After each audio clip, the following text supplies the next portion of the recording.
बिस्मिल्लाहिर्रहमानिर्रहीम, अस्सलाम वालेकुम। अली सलमान जी टीवी के तमाम नाजरीन को जी स्पोर्ट्स में खुश आमदेद कहता है कि जहाँ पर रोज़ाना रात 11:05 पर हम इस महफिल को, इस बज़म को सजाते हैं और बात करते हैं पाकिस्तान स्पोर्ट्स के हवाले से। ख़ास तौर से आज जिस तरह पाकिस्तान को तीसरी पोजीशन के मैच में शिकस्त तो ये ढाका में इंडिया के खिलाफ, और पाकिस्तान ये मुकाबला 4 के मुकाबले में 3 गोल से हार गया और इस तरह अब इस इवेंट में पाकिस्तान चौथे नंबर पर आया। साथ साथ आज रमीज़ राजा साहब और जो न्यूली अपॉइंटेड CEO हैं फैसल हसनैन साहब, आज उनकी मीट प्रेस थी और साफ़ियों के साथ आज उनकी मुलाकात थी। उन्होंने अपने विजन के हवाले से आगाह किया साफ़ियों को, और साथ साथ जो जर्नलिस्ट थे उन्होंने क्वेश्चंस किए ताकि उनका मुस्तकबिल, उनका लाहे अमल के बारे में जान सकें। इसी हवाले से आज मेरे साथ 2 बड़ी मोअज़्ज़ज़ शख्सियात मौजूद हैं कि जो प्रेस कॉन्फ्रेंस का भी हिस्सा थे और साथ साथ जो थे उन्होंने स्पोर्ट्स को, क्रिकेट को, हॉकी को, तमाम खेलों को बड़ी खूबी के साथ कवर किया। मेरे जो लेफ्ट साइड पर मौजूद हैं शख्सियत, काफ़ी अर्सा इस दस्त की सयाही में गुजारा और जो सजास है उसके जनरल सेक्रेटरी हैं और एक बड़ा नाम है स्पोर्ट्स जर्नलिज्म का। मेरे साथ मौजूद हैं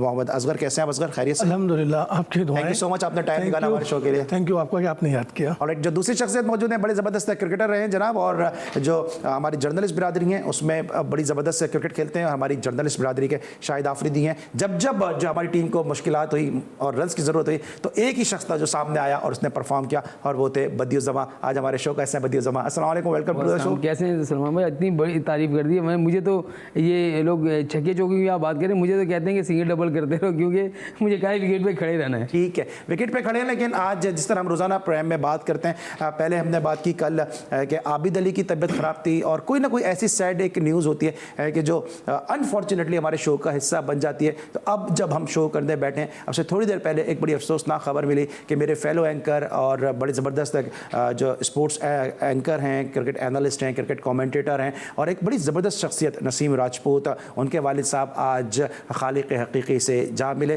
काफ़ी अरसे से नसीम राजपूत के वालिद साहब जो दिल बीमार थे, डायलिसिस पे थे, लेकिन आज उनका इंतकाल हो गया और हम जी स्पोर्ट्स की तवज्जो से, जी टीवी की तवज्जो से दुआ गो हैं कि अल्लाह ताला इनकी मग़फ़िरत फरमाए और नसीम राजपूत और उनके अहले खाना को सब्र जमील अता फरमाए। लेकिन मेरे साथ मौजूद इस वक्त क्विकली मैं चाहूँगा कि सजास के प्लेटफॉर्म के हवाले से और साथ साथ जो है असगर अपने हवाले से भी अगर कुछ कंडोलेंस करना चाहें। जी असगर। हम पूरी सजास की जानिब से इज़हार ताज़ियत करते हैं और दुआ गो हैं कि अल्लाह पाक उनके वालिद मोहतरम की मग़फ़िरत फरमाए और नसीम भाई समेत तमाम अहले खाना को सब्र जमील अता फरमाए। क्या कहेंगे बदी आप इस हवाले से? बिल्कुल सलमान भाई, जैसे नसीम राजपूत खुद हैं, ऐसे उनके वालिद साहब ने जैसे उनकी गाइड किया। ख़ास तौर पर आप देखें, जब भी कोई वो प्रोग्राम कर रहे होते थे, वैसे ही कोई हमारी उनसे बात हो रही होती थी तो उनका तज़किरा लाजमी करते थे। बड़ी ज़बरदस्त शख्सियत है नसीम राजपूत और उनकी तरबियत ये बताती है कि उनके वालिद साहब ने उनकी कितनी नफीस नसीम राजपूत शख्सियत हैं। लेकिन ज़िंदगी है, आगे बढ़ने का नाम, और ज़िंदगी का ये कारनामा आगे चलता रहता है। जो भी इस दुनिया में आया है उसको एक ना एक दिन जाना ज़रूर है। प्रोग्राम का फॉर्मेट है आज की टॉप स्टोरीज।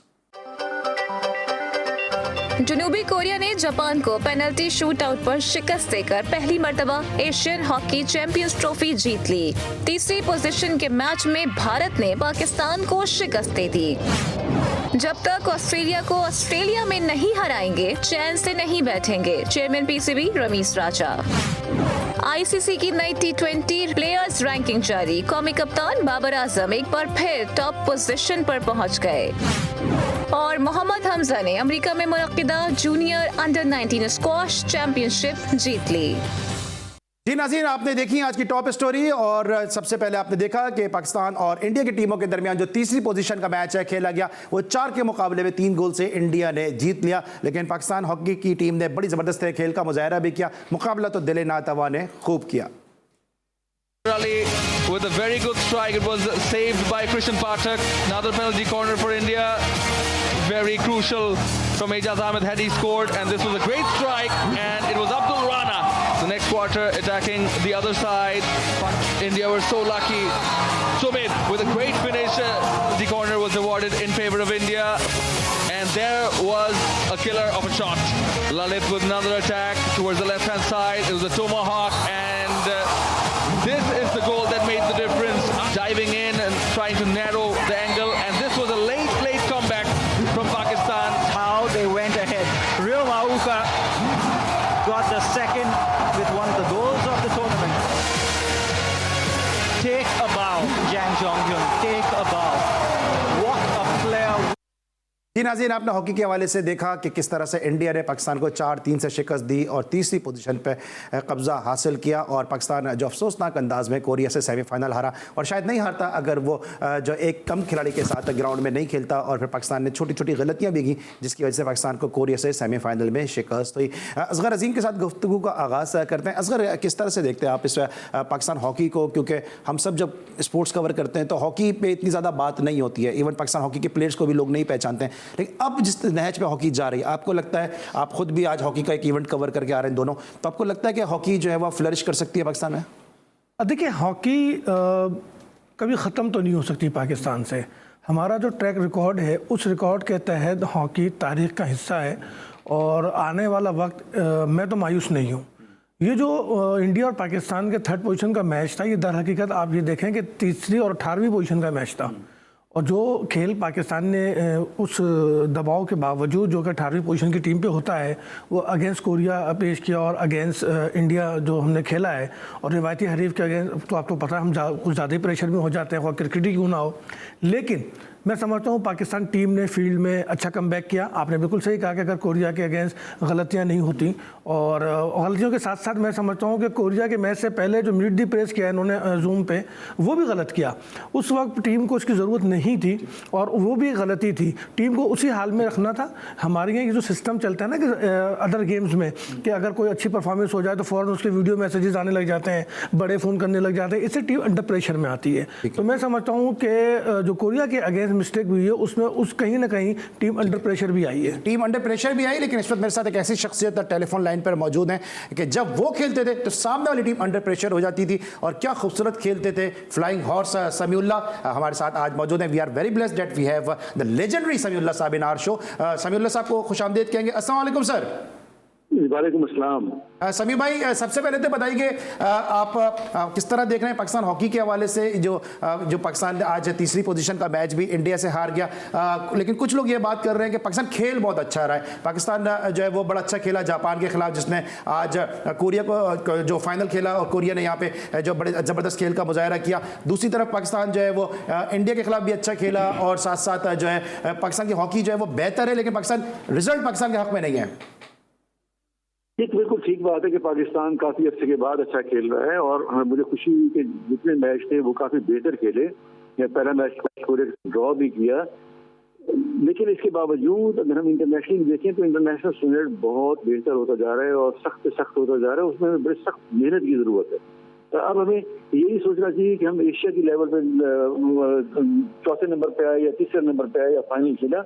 हमें सोचना ये है कि हमारी टीम इस काबिल हो कि वो इंटरनेशनली कम से कम पहले 8 में आए।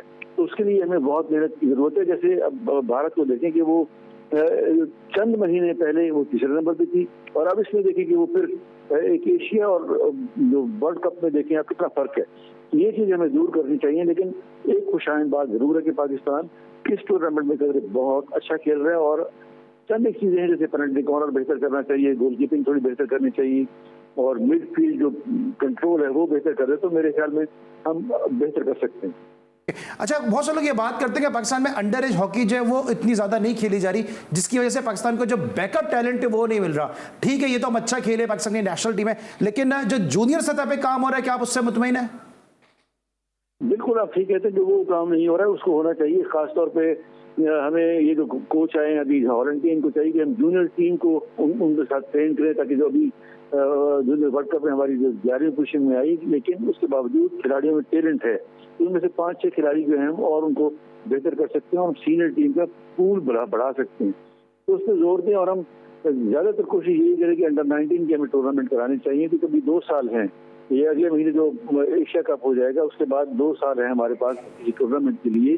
तो उस वक्त हमें बिल्कुल नई टीम बनानी चाहिए। उसके लिए जरूरी है कि हम नए खिलाड़ियों को आजमाएं, और वो खिलाड़ी हो जो इंटरनेशनल स्टैंडर्ड की फिटनेस रखते हो और उस किस्म की सोच रखते हैं। इसके लिए जरूरी है कि पाकिस्तान हॉकी फेडरेशन उस तरफ जाए। ठीक है समीर भाई, मेरे साथ 2 बड़े जबरदस्त स्पोर्ट्स जर्नलिस्ट भी मौजूद हैं। यकीनन ये भी आपसे सवाल करना चाहेंगे। असगर अजीम साहब, पहले आप सवाल कीजिएगा, फिर बदीज़ आप भी कर सकते हैं सवाल। समीर भाई, जब प्रेस कॉन्फ्रेंस हुई थी कोरिया के मैच से पहले, तो मैंने खुद हेड कोच से ये सवाल किया था कि किस पोजीशन में हैं हम। एक तो कुछ सेटिस्फाई जवाब आया नहीं और रिजल्ट हमने देख लिया, गो के टीम अच्छा खेली, मिस्टेक भी हुई। लेकिन क्या आप नहीं समझते कि इतने बड़े इवेंट में और एक बड़े मैच से पहले इस तरह के प्रेस कॉन्फ्रेंस करके हम अपनी टीम को खुद अंडर प्रेशर ले लेते हैं? बिल्कुल ठीक है, लेकिन इसलिए तो हम कहते हैं कि मैच्योर आदमी होना चाहिए, कोई ऐसा जो इस किस्म की चीज़ें हैंडल करे। और बाकी जो नीचे लेवल की हैं वो जैसे कोचिंग है, ट्रेनिंग है, एनालिस्ट हो, वो बेशक जो 90 के बाद के खिलाड़ी वो हो। आपकी बात बिल्कुल ठीक है, जो बुर्दबार किस्म का जो सोच रखने वाला आदमी सीजन होगा तो वो जरूर इस किस्म की चीज़ों से एहतियात बरतेगा और खिलाड़ियों को बनिस्बत इसके कि वो मोरल खराब करे और मोरल बेहतर करने के चक्कर में तो वो उनकी मोटिवेशनल कुछ चीज़ बताएगा उनको और अच्छा करने की कोई चीज़ बताएगा कि वो अच्छी चीज़ें करें। ठीक है जी, बढ़िया। आप कुछ कहना चाहें? समी भाई, ये आपने देखा कि हमारी गोलकीपिंग जो थी इसमें हमें कोई फ़र्क पड़ा, क्योंकि अब ज़्यादातर जो हम खेल रहे थे तो गोलकीपिंग में हमारा जो मेयार था वो वैसा नहीं था, क्योंकि गोल मुसलसल पड़ रहे थे।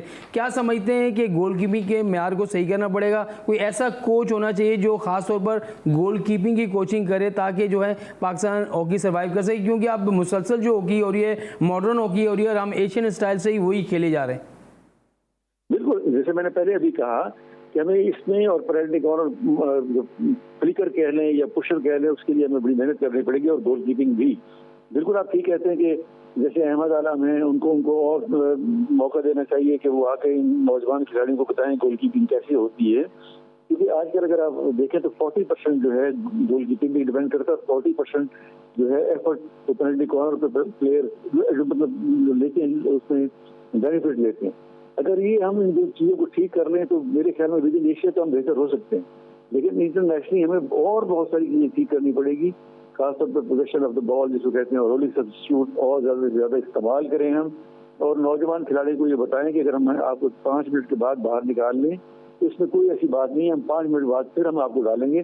जैसे आप देखें जर्मनी है, ऑस्ट्रेलिया है, वो 3 से 4 चेंजेस एट ए टाइम करते हैं। तो ये सब चीज़ें बताने वाली हैं, समझाने वाली हैं नए नौजवान खिलाड़ियों को जो एशिया चैंपियंस ट्रॉफी होगी 1.5 महीने के बाद, जिसमें क्वालिफायर भी है, उसके बाद हमें इन चीज़ों पे जाना चाहिए। अच्छा सभी भाई, ये बताइएगा कि अब क्या आपको लगता है कि एकमैन जो है वो पाकिस्तान हॉकी के मसीहा बन सकते हैं? और कल मेरे साथ मौजूद तहनीफ खान साहब, उनका ही कहना था कि जो है ये काम करने के काबिल नहीं है जो मैनेजमेंट है, और तमाम की तमाम मैनेजमेंट को बदल देना चाहिए। तो ये जो बार बार तब्दीली है या एकमैन का आना, क्या ये मसाइल का लॉन्ग टर्म सोल्यूशन है? देखिए, मैं तो हमेशा कहता हूँ कि PHF को 5 साल हो गए, कोई अच्छी परफॉर्मेंस नहीं है, उसमें खिलाड़ी सफर कर रहे हैं। तो मैं हनीफ खान की इस बात से इत्तेफाक करता हूँ, क्योंकि बेहतर लोग, बुर्दबार लोग लगाने चाहिए जो कि पाकिस्तान की हॉकी को बेहतर करें। लेकिन ये कोच लाए हैं, ये मेरे ख्याल में अच्छा एक मूव है। तकरीबन 5 साल का उनका कॉन्ट्रैक्ट है।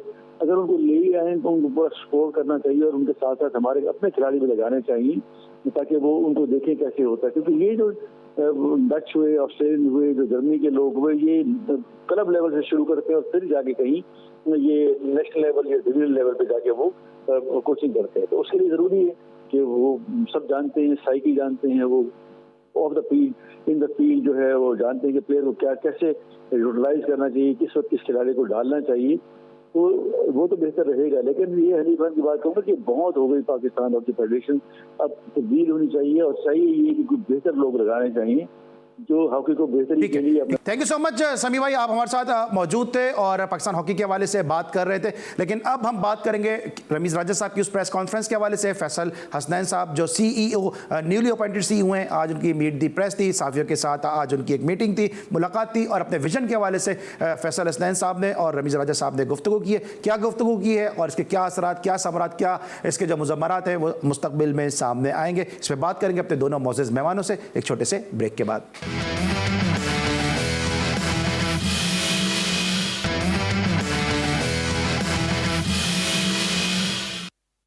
Welcome back after the break. और ब्रेक पर जाने से पहले हम बात करते हैं पाकिस्तान हॉकी के हवाले से। लेकिन आज जिस तरह बार बार आपको बता रहे हैं कि रमीज़ राजा साहब और जो न्यूली अपॉइंटेड CEO है फैसल हसनैन साहब, उनकी आज प्रेस के नुमाइंदों से मुलाकात हुई। रमीज़ राजा साहब ने अपनी इस प्रेस ब्रीफिंग में क्या कहा, आइए पहले वो सुनते हैं। जो सीज़न आ रहा है हमारा, वो हमारे सालों में इतना भरपूर सीज़न नहीं आया जहाँ पे हम ट्रूली टेस्ट होंगे। दुनिया की बेस्ट टीम्स आ रही हैं, आपको इंटरनेशनल क्रिकेट पाकिस्तान में मिलेगी। मेरा नेक्स्ट स्टेप है कि दुनिया के बेस्ट कोचेज़ वहाँ पे लगाएं और उनको पाकिस्तान में रखें, ताकि हमारी जो नई पीढ़ी है, पौध है, वो सही तरह से, क्योंकि वो इंप्रेशनेबल एज होती है, वहाँ पे आप कोचिंग के थ्रू कुछ चीज़ क्रिएट कर सकते हैं। अगर पाकिस्तान टीम ने हेडलाइन बनानी है तो पिचेस ठीक होने वाली है। सो उसके ऊपर सबसे ज़्यादा अभी तक जो मैंने मीटिंग्स की हैं चेयरमैन, वो क्यूरेटर से की हैं, वो ग्राउंड स्टाफ से की हैं। आप उनसे पूछ सकते हैं कंडीशंस के हिसाब से। तो मेरा ये ख्याल है कि आप कोचेस को इन्वॉल्व कर सकते हैं, बट लॉन्ग टर्म के ऊपर I rather have Pakistani coaches, और उसमें अगर कोई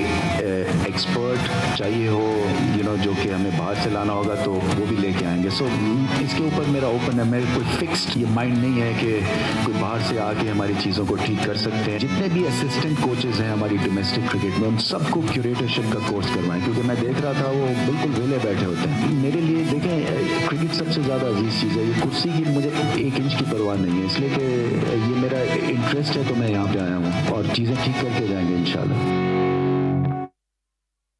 जी नाज़रीन, आपने रमीज़ राजा साहब को सुना, उनके विजन को आपने सुना। स्ट्रेट अवे अपने दोनों क्रिकेट जर्नलिस्ट से बात करेंगे, क्योंकि ये खुद उस प्रेस कॉन्फ्रेंस में मौजूद थे। बदी से गुफ्तगू का आगाज़ करेंगे। बदी, क्या लगता है आपको जो उन्होंने बातें की हैं, जिस तरह उन्होंने खासतौर से कप्तान को एम्पावर करने की बात की है, उन्होंने कहा कोचेस का जो है वो इतना रोल नहीं होता है, कप्तान को एम्पावर किया जाएगा, इस हवाले से क्या आपके क्या टेक है? क्योंकि इससे पहले हम देखते थे कि कोचेस को बहुत ज़्यादा जो फोकस किया जाता था। देखिए सलमान भाई, सबसे बड़ी बात तो ये कि उन्होंने जो प्रेस कॉन्फ्रेंस की है, ख़ास तौर पर मैं तो ये कहूँगा कि वो बातें तो बहुत सारी कर गए, क्योंकि जो भी पाकिस्तान क्रिकेट बोर्ड में आता है वो इस तरह की बातें करता है कि मैं ये कर दूंगा, मैं वो कर दूंगा। एहसान मानी साहब आए थे, उन्होंने भी बड़े जो हैं सब बाग लोगों को दिखाए थे। वसीम खान आए थे, उन्होंने सब सारी बातें की थी। लेकिन यहाँ पर सब लोग ये कह रहे हैं कि रमीज़ राजा खुद क्रिकेटर हैं और वो क्रिकेट को सही तरीके से समझते हैं, और बहुत सारे जो लोग हैं या बोर्ड्स के लोग जो हैं वो इनको जानते हैं। तो मेरे ख्याल में यहाँ पर यही है कि रमीज़ राजा साहब को खुलकर काम करना पड़ेगा। और यहाँ पर जहाँ तक उन्होंने कहा कि ग्रास रूट लेवल से हम लेकर आएंगे, 100 बच्चों की उन्होंने बात की कि 100 बच्चों को हम ट्रेन करेंगे, उनको माहवार 30,000 रुपये देंगे और उसके साथ साथ जो है उनकी चीज़ें जो हैं बेहतर करेंगे। लेकिन मेरे ख्याल में जब तक आप ये बातें कर रहे हैं, उस वक्त तक जब हम देखेंगे नहीं, जब ये चीज़ें होंगी नहीं, उस वक्त तक क्या पता रमीज़ राजा साहब होंगे भी या नहीं भी होंगे। लेकिन उनका विज़न अच्छा है कि हम पाकिस्तान क्रिकेट को ऊपर लेके जा रहे हैं। लेकिन यहाँ पर अब जीत रहे हैं, सबसे बड़ी बात है सलमान भाई, हम जीत रहे हैं, और जीत रहे हैं तो सारी चीज़ें ही अच्छी होती जा रही हैं। ना हम उनको क्रिटिसाइज़ कर रहे हैं, ना उनके कोई ऐसा सवाल पूछ रहे हैं। तो मेरे ख्याल में जब हार होती है तो हार के बाद ही जो है बहुत सारी चीज़ें सामने खुलकर आती हैं। बात उन्होंने की पिचेस की, तो पिचेस वही हैं। यहाँ पर देखें, सीओ कह रहे थे कि डेड पिचेस हैं, जिसकी वजह से बाहर के खिलाड़ी जो आते हैं, टीमें आती हैं, वो यहाँ आने से कतराती हैं, क्योंकि वो अगर एक फास्ट बॉलर है उसको डेड विकेट मिलेगी तो वो कैसे वो सर्वाइव करेगा। तो मेरे ख्याल में यहाँ पर पिचेस आप बना रहे हैं तो मेरे ख्याल में क्यूरेटर भी जो है आपको लाने पड़ेंगे बाहर से, जो इनको, क्योंकि सामान अगर आप नया ले आएंगे और सामान को लगाने वाले पुराने होंगे तो मेरे ख्याल में ऐसा नहीं हो सकता। तो ये जदीद तर्ज पे जा रहे हैं तो आपको इसी तरीके से आगे बढ़ना होगा। तो ठीक है। अच्छा सर, आज जिस तरह उन्होंने खुद कुछ गलतियों को, कुछ खामियों का एतराफ़ भी किया, उन्होंने ये भी कहा कि स्टेडियम जो थे वो खाली थे, जिसकी वजह से मैं इस बात को मानता हूं कि हमारी कुछ प्लानिंग में, कुछ स्ट्रेटजी में कमी आई है। तो पहले तमाशा के वाले से बताइए कि अब क्या आपको लगता है कि क्या कोई नई पेशरफ्त हो सकती है? जिस तरह उन्होंने ये भी कहा कि कमेंटेटर्स के साथ जो है वो इंटरेक्शन तमाशाई को कराएंगे, और जो सिक्योरिटी के चेक्स हैं वो तमाशाई को स्टेडियम में आने से रोकते हैं। तो बहुत सारी चीज़ों पर उन्होंने कहा कि हमें काम करने की ज़रूरत है। तो किस हद तक इसमें इम्प्लीमेंटेशन हो सकता है? देखिए सलमान भाई, सवाल आपका बड़ा ज़बरदस्त है। बात यह है कि रमीज़ राजा साहब जिस सोच के तहत आए हैं तो उन्होंने सबसे पहले तो अपनी गलतियां तस्लीम की। अगेंस्ट वेस्ट इंडीज़ क्राउड क्यों कम था, उसमें कई चीज़ें थी, कई फैक्टर थे जो हमने खुद भी देखा कि अगर 4 दोस्त आए तो किसी के पास जो है कोविड का कार्ड नहीं था, नादरा का, और किसी के पास शनाख्ती कार्ड नहीं, तो इस तरह के इशूज़ हुए थे। मैं समझता हूँ कि अब जब कोविड के कार्ड आप मंगवा रहे हैं तो आप शनाख्ती कार्ड की तरफ तवज्जो ना दें, क्योंकि वो भी नादरा ही दे रहा है और उसमें भी आपकी वही NIC नंबर है। तो मेरा ख्याल है कि इस चीज़ में सोचना चाहिए। और फिर जो उन्होंने एक्सेप्ट किया कि हाँ हमने बूथ नहीं लगाए, देखिए लिटरेसी की कमी है पाकिस्तान में और उसको थोड़ा सा बेहतर करना होगा। ये जो ऑनलाइन सिस्टम है इसके साथ साथ हमें इंस्टॉल सिस्टम को भी जो है ना साथ लेके चलना है, तो वो कोशिश कर रहे हैं और क्राउड अच्छा लाने की बात कर रहे हैं। बात उन्होंने की थी के क्यूटर्स की, तो मैं देखिए बड़े क्लियर बात है कि वो क्यूटर्स जो पाकिस्तान में बड़े बड़े मैचेस और इवेंट कराते रहे, जिसमें ICC के भी इवेंट्स थे, आज वो साइड हुए हैं। तो उनसे बात की जाए है, क्योंकि हमारी जो विकेटें जो तबाही में आई हैं वो पिछले 8 साल या 10 साल में ज़्यादा आई हैं, लेकिन उससे पहले जो क्रिकेटर्स थे वो भी हयात हैं। आप उनके तजर्बा से फ़ायदा उठाएं। और मैं एहसान राय का नाम लेने में कोई हर्ज नहीं समझता कि जिनको मालदीव ने इन्वाइट कर रहा है, जिनको मलेशिया इन्वाइट कर रहा है, जिनको जो है कश्मीर वाले बुला रहे हैं कि आए हमारे लिए विकेट बनाएं, हमारे लिए काम करें, तो मैं समझता हूं कि अच्छी सोच है, कोर्स कराएं, वर्कशॉप कराएं, बाहर से भी अगर लाना है तो लाएं, लेकिन अपनों का एहतराम ज़रूरी है, उनकी खिदमात को भी इस्तेमाल करें। ऐसा ना हो कि फिर हम किसी खला में जो है वो आ जाएं, चूँकि आपको पता है कि 3 साल 2.5 साल डोमेस्टिक क्रिकेट नहीं हुई, तो जो खला है वो खला पुर करने में भी मज़ीद कितना टाइम लगेगा। तो ऐसा नहीं हो कि क्रिकेटर्स के हवाले से भी हम किसी खला में पहुँच जाएँ। तो मेरा ख्याल है कि सोच अच्छी है, बदी भाई की बात बिल्कुल सही है कि ऐसा चीज़ है प्रैक्टिकल, और जब प्रैक्टिकल होगा तो फिर पता चलेगा। चूँकि 3 साल जो एहसान मानी के गए तो वहाँ तो क्रिकेट डोमेस्टिक सतह पे तो हमने कोई चीज़ नहीं देखी कि कोई बेहतरी आई हो। हाँ ज़रूर है, इंटरनेशनल क्रिकेट वापस आई, लेकिन उसमें उसके साथ साथ PSL का बड़ा अहम रोल है, जिसका क्रेडिट निज़म सेठी को जाता है, उसको कंटिन्यू किया इन लोगों ने। और अब रमीज़ ने जो है वो बाकायदा कहा है कि जूनियर लीग के लिए, तो मैं समझता हूँ कि अच्छे स्टेप हैं, लेकिन बात वहीं आती है कि प्रैक्टिकल क्या है, क्या करेंगे और किस तरीके से चीज़ें सामने आएंगी। अच्छा बदी, एक और चीज़ भी रमीज़ भाई ने कही, और रमीज़ राजा साहब का ये कहना था कि ऑस्ट्रेलिया को हराना जो इनकी ख्वाहिश है, और जब तक आप जो है ऑस्ट्रेलिया को ऑस्ट्रेलिया में नहीं हराएंगे वो चैन से नहीं बैठेंगे। तो पर्टिकुलर ऑस्ट्रेलिया को टारगेट करना या अच्छी टीमों को टारगेट करना, ये अप्रोच आप किस तरह से देखते हैं? क्योंकि अगर आप ऑस्ट्रेलिया को हराना चाहते हैं तो फिर आपको डेफिनेटली फिर आपको मॉडर्न डे क्रिकेट खेलना होगी, और उसमें आपको पाकिस्तान में भी कमी नज़र आ रही है। बिल्कुल ऐसे ही सलमान भाई, देखें जब आप बात करते हैं ऑस्ट्रेलिया को ऑस्ट्रेलिया में हराने की, इंग्लैंड को इंग्लैंड में हराने की, और साउथ अफ्रीका को साउथ अफ्रीका और न्यूजीलैंड को न्यूजीलैंड में हराने की, तो उसके लिए प्रॉपर आपको प्लानिंग करनी पड़ेगी, प्रॉपर वैसे ही पिचें बनानी पड़ेंगी आप, क्योंकि वहाँ बाउंसी विकटें होती हैं। बाउंसी विकटों पर पाकिस्तानी बैट्समैन वहाँ जाकर जो बैटर हैं वहाँ जाकर फंस जाते हैं, इस वजह से वो बैटिंग नहीं कर पाते। स्विंग होती है, गेट बॉल जो है वो इन स्विंग और अंदर भी आता है, तो मेरे ख्याल में उस तरह की आपको पिचेस बनानी पड़ेंगी। अगर मैं ये दावा कर दूं कि यहाँ पर हम जो है खेल रहे हैं अपनी एशियन विकटों पर, जिस पर रन्स की अंबार लग जाते हैं, और वहाँ जाकर मैं उन विकटों पर जो है जाकर ऑस्ट्रेलिया को भी हरा दूंगा, इंग्लैंड को हरा दूंगा, ऐसा नहीं है। इसके लिए प्रॉपर आपको प्लानिंग करनी पड़ेगी, और ख़ास तौर पर टेस्ट क्रिकेट में आपको जो है वो आगे सर्वाइव करना पड़ेगा। मैं ये नहीं कहता आबिद अली एक जो अल्लाह ताला उनको सेहत दे, हम तो चाहते हैं कि जल्द वापस टेस्ट क्रिकेट में आए, तो आपको एक अच्छा ओपनर मिला था, उस ओपनर की सूरत में जो है वो अगर खुदा न खास्ता नहीं खेलता तो वो लॉस है आपको। तो मेरे ख्याल में अगर बाहर मुल्कों में आप जाते हैं तो वनडे और टेस्ट क्रिकेट को आपको ज़्यादा फोकस करना पड़ेगा, क्योंकि T20 खेल खेल के आपके जो बैटर हैं, जो बल्लेबाज हैं, वो ज़्यादातर लॉन्ग हिटिंग में जाते हैं, सब कुछ हो जाते हैं। लेकिन असल क्रिकेट हम भूल जाएंगे जब हम बड़ी टीमों के साथ, जब आप वर्ल्ड सीरीज़ के मैच खेल रहे होंगे, वर्ल्ड टेस्ट चैंपियनशिप के मैच खेल रहे होंगे, तो इसके लिए आपको प्लानिंग करनी पड़ेगी। और PSL को एक फार्मूला ना बना लें कि इसी से ही जो है वो T20 का प्लेयर भी निकलेगा, इसी से भी टेस्ट प्लेयर भी निकलेगा, इसी से भी वनडे का प्लेयर भी निकलेगा, ऐसा नहीं होना चाहिए। डोमेस्टिक क्रिकेट आप यूँ ही मुझे बताएं, 15 मैचेस जो है पंजाब में किसने जाकर देखे, किसको क्या पता। यहाँ पर मैं बताऊं कि यहाँ पर जो 10 राउंड खेले गए, 10 मैचेस हुए, UBL ग्राउंड पे हुआ, स्टेट बैंक पे हुआ, उसके अलावा NBB पे हुआ, वहाँ पर कौन गया? वहाँ हम जाके देखते थे कि कोई भी वहाँ पर मौजूद नहीं होता, हत्ता कि PCB के जो दूसरे लोग हैं वो भी वहाँ पर मौजूद नहीं होते थे। तो मेरे ख्याल में इस तरह से करना चाहिए। और कोचिंग स्टाफ वहाँ पर जो बैठे हुए, जिसे कौन किसको जज कर रहा है मुझे नहीं मालूम, वो तो अपनी गप्पों में लगे हुए होते थे कि कोई एक से बात नहीं कर रहा है, दूसरे से बातें कर रहे हैं। तो मेरे ख्याल में प्रॉपर जब तक आप तवज्जो नहीं देंगे सलमान भाई, तो आप इस स्ट्रक्चर को बेहतर नहीं कर सकते। प्रॉपर तवज्जो की जरूरत है। और साथ साथ कोचेस की उन्होंने बात की है, तो कोचेस के हवाले से भी रमीज़ राजा साहब ने कहा कि कोई उनका क्लियर माइंड नहीं है कि ओवरसीज कोच होने चाहिए, फॉरेन कोचेज होने चाहिए या लोकल कोच होने चाहिए। सकलैन मुश्ताक को उन्होंने कहा कि उन्होंने पैट्रियटिज्म जो है पाकिस्तान की टीम में और नेशनलिज्म जो है वो बहुत ज़्यादा डेवलप किया। बात करेंगे कोचेस के हवाले से, साथ साथ शर्जील खान के हवाले से भी सवाल किया, और जो डोमेस्टिक में जो है फ्यूचरिस्टिक अप्रोच के हवाले से भी बात हुई उनसे। ये सब मौजूद उन्होंने डिस्कस किया आज की प्रेस कॉन्फ्रेंस में। हम भी अपने दोनों मौजूद मेहमानों से बात करेंगे सवाल से, लेकिन एक छोटे से ब्रेक के बाद।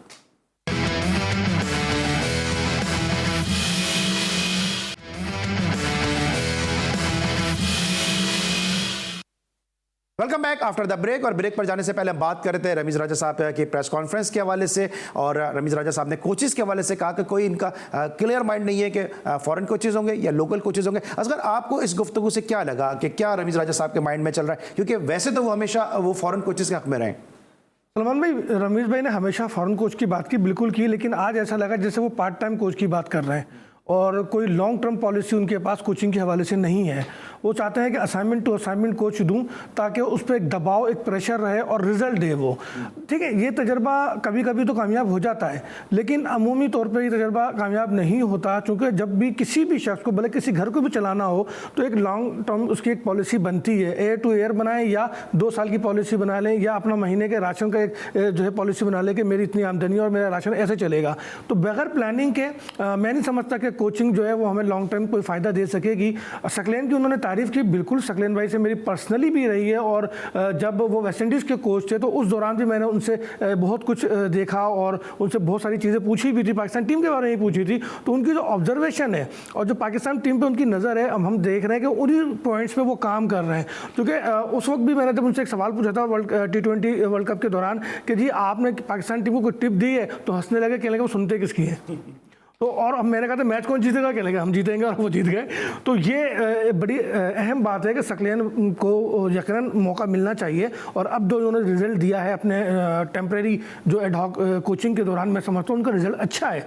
ठीक है, आप उनका बैकअप के लिए किसी को अगर लगाते हैं साथ तो बेशक लगा दें, लेकिन मैं समझता हूँ सकलेन भाई को कंटिन्यू होना चाहिए भी। राइट है। अच्छा, कोचेस की तो बात कर ली बड़ी तफसील के साथ, असगर ने इस पर रोशनी भी डाली। अब ये बताइएगा कि हम जिस तरह बात कर रहे थे वहाँ पे कि जो पिचेस के हवाले से उन्होंने कहा कि एटकिंसन को हम बुलाएंगे, इसके अलावा 2-3 और उन्होंने क्यूरेटर्स के नाम लिए जो आके यहाँ पे ट्रेनिंग करेंगे। फिर साथ साथ उन्होंने कहा कि वीडियो एनालिस्ट के हवाले से जो मेरा उनसे क्वेश्चन था, उन्होंने कहा कि वीडियो एनालिस्ट का बड़ा इंपॉर्टेंट रोल है, उनको भी हम ट्रेनिंग देने की कोशिश करेंगे। तो आपको लगता है कि जो डोमेस्टिक के अंदर अगर आपकी पिचेस का म्यार बेहतर हो जाएगा, वीडियो एनालिस्ट ज़्यादा अच्छा परफॉर्म करेंगे, तो पाकिस्तान की डोमेस्टिक में थोड़ी बेहतरी आएगी? इस हवाले से उनका क्या विजन लगा आपको?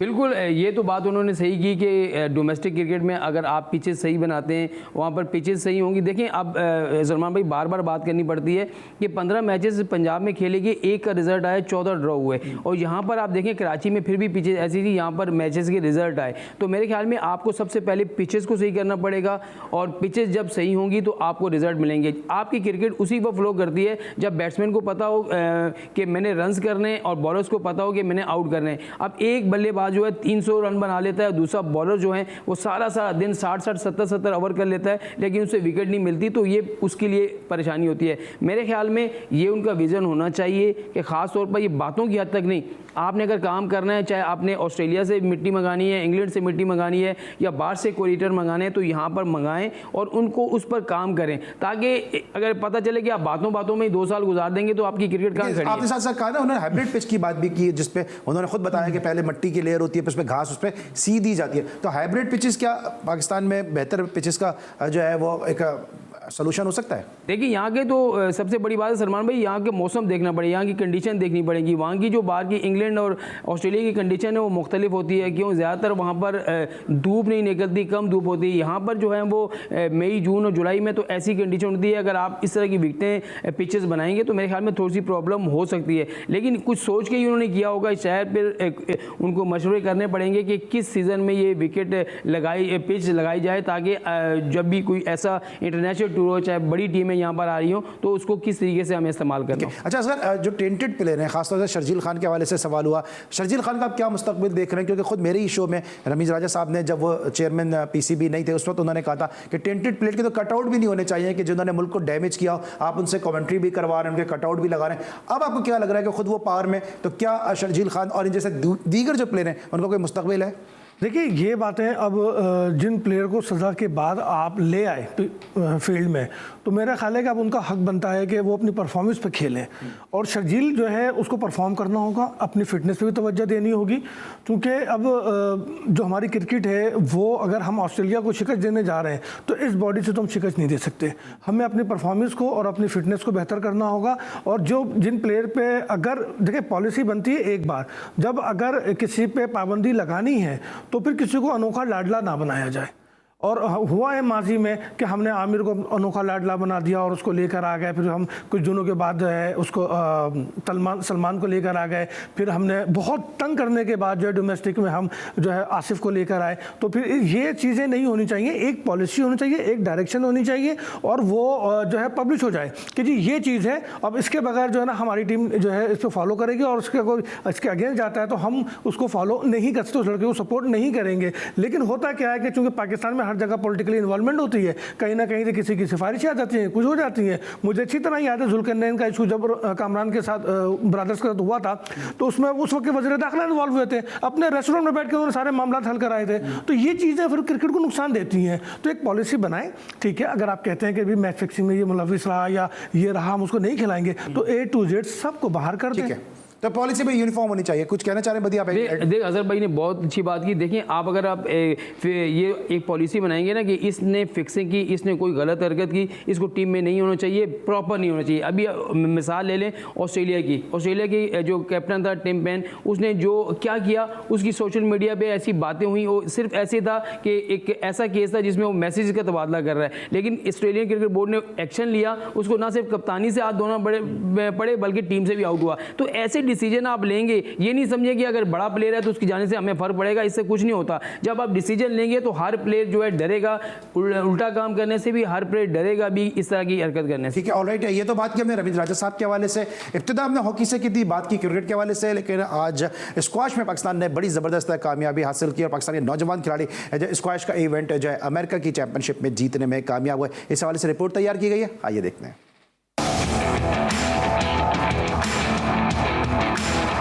पेशावर के सपूत मोहम्मद हमजा खान ने अमेरिका में मुनक्किदा जूनियर अंडर 19 स्क्वाश चैंपियनशिप जीत ली। फाइनल में हमजा का सामना अपने ही हम वतन नूर जमान से था। Recently under 19 US junior champion बना हूँ। इस टूर्नामेंट के लिए मैंने काफ़ी मेहनत की थी। मैं बहुत शुक्रगुजार हूँ जहांज़ेब खान मसूद और शाहिद जमान खान का, इन्होंने मेरे साथ काफ़ी मेहनत की। मोहम्मद हमजा खान ब्रिटिश जूनियर और 2 मरतबा एशियन जूनियर चैंपियन भी रह चुके हैं। कामयाबी पर मोहम्मद हमजा के घर में जश्न मनाया गया। वालिद ने बेटे की फतह को पूरे मुल्क की कामयाबी करार दिया है। मोहम्मद हमजा खान ने काबिल फ़ख्र कारनामा सरअंजाम दिया है पूरे कौम के लिए, पूरे पाकिस्तान के लिए। अमेरिका के शहर फिलाडेल्फिया में यूएस जूनियर अंडर 19 कैटेगरी में उसने कामयाबी हासिल की है। पूरे मुल्क से मेरे लिए मुबारकबाद आ रही है। मोहम्मद हमजा खान का ताल्लुक पेशावर के नवाही इलाके नवाकली से है। इसी इलाके से रोशन खान, जहांगीर खान, जानशेर खान और कमर जमान जैसे नामवर खिलाड़ी पैदा हुए और उन्होंने दुनिया स्क्वाश पर कई दिहाइयों तक हुकूमत की। कैमरामैन हसन खुर्शीद के साथ नवाब शेर, GTV न्यूज़, पेशावर। ऑलराइट जनाब, आपने हमजा के हवाले से रिपोर्ट देखी और एक और चैंपियन की आमद है। क्विकली बताइएगा बदी के कितना खुश आइंदा है? बिल्कुल अच्छी बात है। देखिए स्क्वाश में भी हम बहुत पीछे चले गए। एक दौर था कि जब स्क्वाश में हम से पूछा करते थे पाकिस्तान जीता, लेकिन अब कभी कभी हमें सुनने को मिलता है कि पाकिस्तान टीम का कोई भी खिलाड़ी जीता है, तो बड़ी अच्छी बात है। अंडर 19 लेवल पे, ग्रास रूट लेवल पे अगर कोई लड़का परफॉर्म कर रहा है और वो भी अमेरिका जैसे शहर में जाकर परफॉर्म करके पाकिस्तान का सब्ज़ लाली परचम बुलंद करता है, तो बहुत अच्छी बात है। तो मेरे ख्याल में यहाँ पर पाकिस्तान स्क्वाड फेडरेशन जो है उसको जूनियर सतह से खिलाड़ियों पर काम करना चाहिए, और क्योंकि स्क्वाश में टैलेंट है लेकिन उसको परखने की ज़रूरत है, उसके लिए कोचिंग की ज़रूरत है। अगर ऐसा करेंगे, हमारे बड़े बड़े जो नाम है, जानशेर खान हो गए, जहांगीर खान हो गए, ये आगे हैं, इनको सिखाएं, मेरे ख्याल में अच्छा जो है वो रिजल्ट मिल सकता है। अच्छा रिजल्ट मिल सकता है। लेकिन जनाब असगर साहब जो है कि और अच्छा काम कर रहे हैं, और अच्छा काम ये कर रहे हैं कि सहाफ़ियों को, जर्नलिस्टों को, जो मीडिया हाउसेस को जो एंगेज करते हैं स्पोर्ट्स की सरगर्मियों में अपने प्लेटफॉर्म सजाज के तवज्जुह से। असगर ये बताएं कि एक तो ये आइडिया बड़ा ज़बरदस्त है, सजाज के साथ आप जो मुख्तलिफ एक्टिविटीज़ करते हैं, साथ साथ इसका रिस्पॉन्स कैसा मिला और क्या क्या मुश्किलात सामने आई? सलमान भाई, मुश्किलात तो सबसे ज़्यादा मीडिया हाउसेस की जानिब से आती हैं, क्योंकि हम असाइनमेंट को पहले प्रायोरिटी देते हैं ना।